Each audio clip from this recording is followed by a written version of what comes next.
दोस्तों, आप सब कैसे हैं? आशा करता हूं कि आप सब ठीक होंगे। आज का हमारा टॉपिक है फॉरेन डायरेक्ट इन्वेस्टमेंट (FDI) और उसके टाइप्स।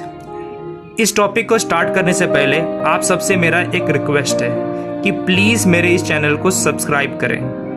अगर आपने थोड़ा भी कुछ इससे सीखा है तो साथ ही साथ इस वीडियो को लाइक करें और प्लस इस वीडियो को शेयर करें और बाजू में जो नोटिफिकेशन बेल है उसको जरूर क्लिक करें। इससे फ़ायदा ये होगा कि आने वाले फ्यूचर में जितने वीडियो मैं अपलोड करूँगा उसका नोटिफिकेशन आपको मिल जाया करेगा।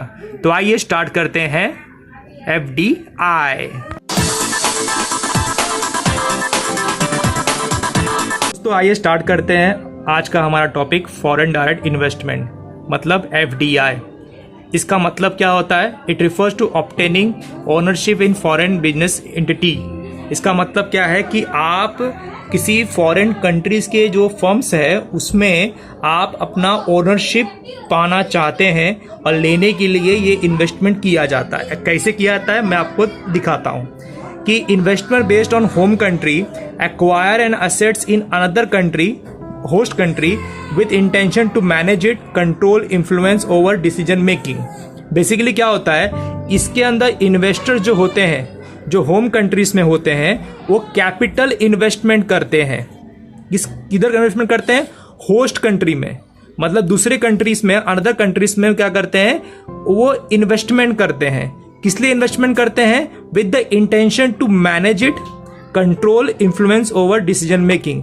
या तो वो जो फॉरेन में जो बिजनेस में इन्वेस्टमेंट कर रहे हैं, कैपिटल इन्वेस्टमेंट कर रहे हैं, वो बिजनेस को मैनेज करना चाहते हैं, कंट्रोल करना चाहते हैं, या फिर डिसीजन मेकिंग में अपना इन्फ्लुएंस लाना चाहते हैं। ये सब के लिए वो इन्वेस्टमेंट करते हैं।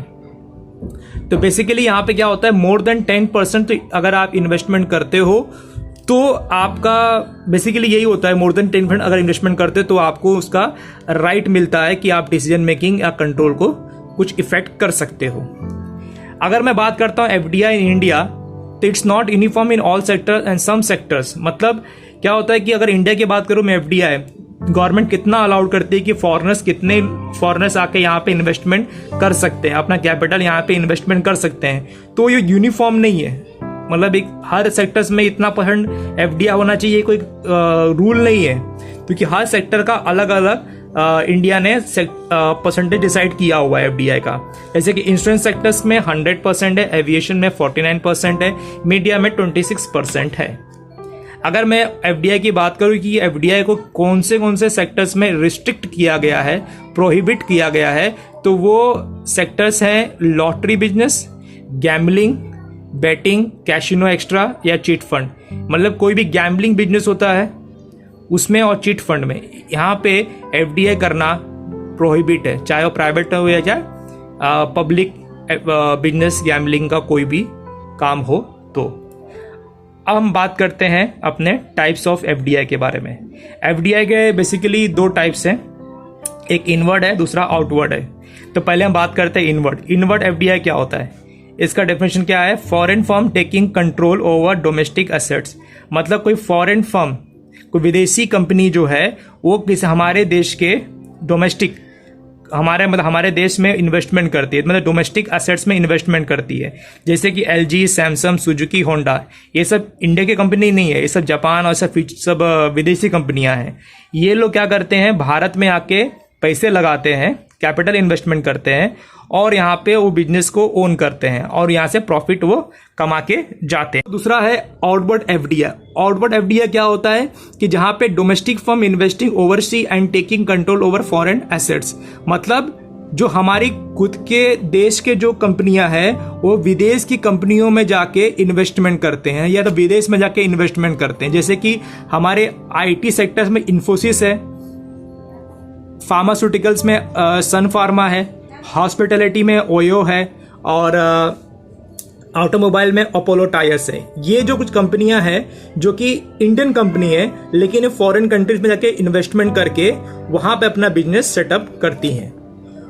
इनवर्ड और आउटवर्ड के 2 पार्ट हैं, एक हॉरिजॉन्टल है, दूसरा है वर्टिकल। वर्टिकल के भी पार्ट हैं, उसको भी हम डिस्कस करेंगे। लास्ट में आता है कॉन्ग्लोमेरेट्स FDI, इसके बारे में बात करेंगे। तो पहला बात करते हैं हॉरिजॉन्टल FDI। ये क्या होता है? यहाँ पे investor establishing the same type of business operation in a foreign country as it operate in a home country. जो बिजनेस हम अपने देश में कर रहे थे वही सेम बिजनेस में हम विदेश में जाके स्टार्ट करके वहाँ पे करेंगे।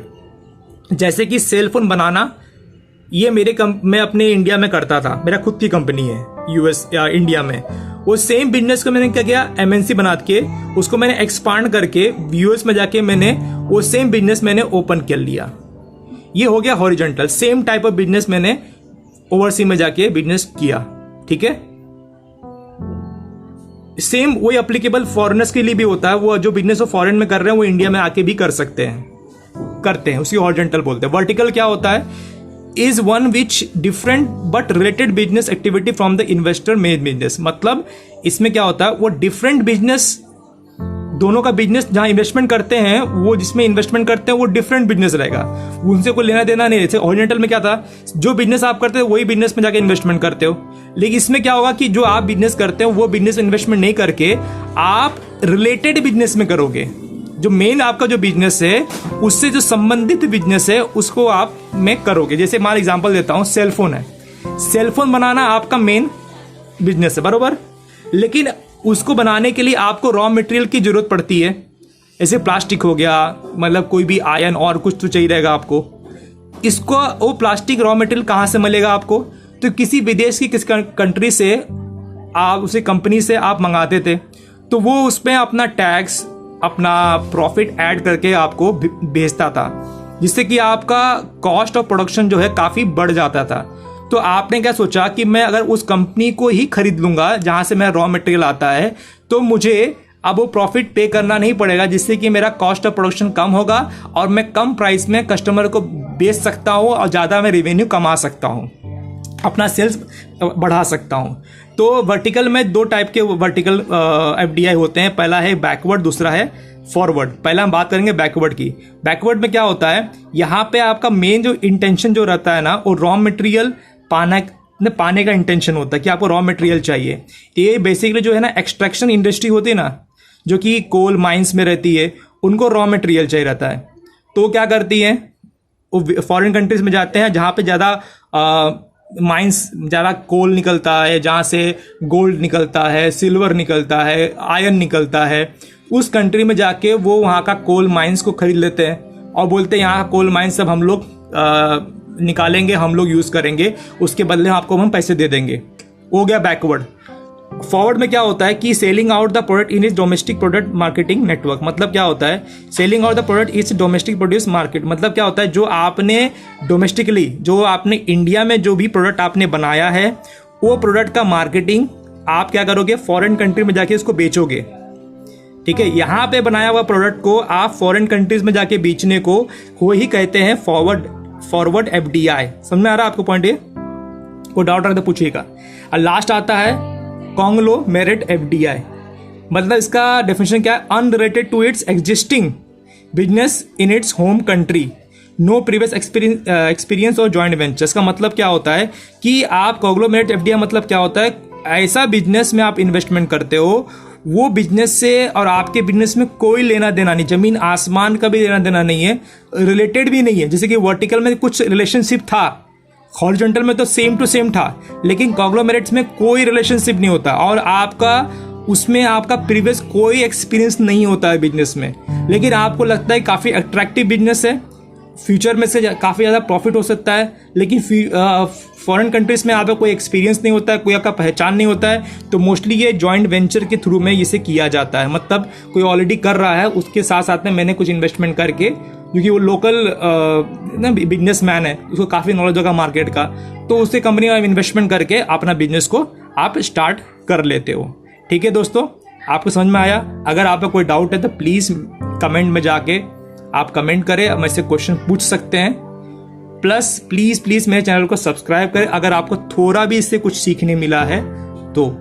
प्लस इस वीडियो को शेयर करें, जिसकी भी रिक्वायरमेंट है वीडियो को लाइक भी करें। Thank you very much, bye.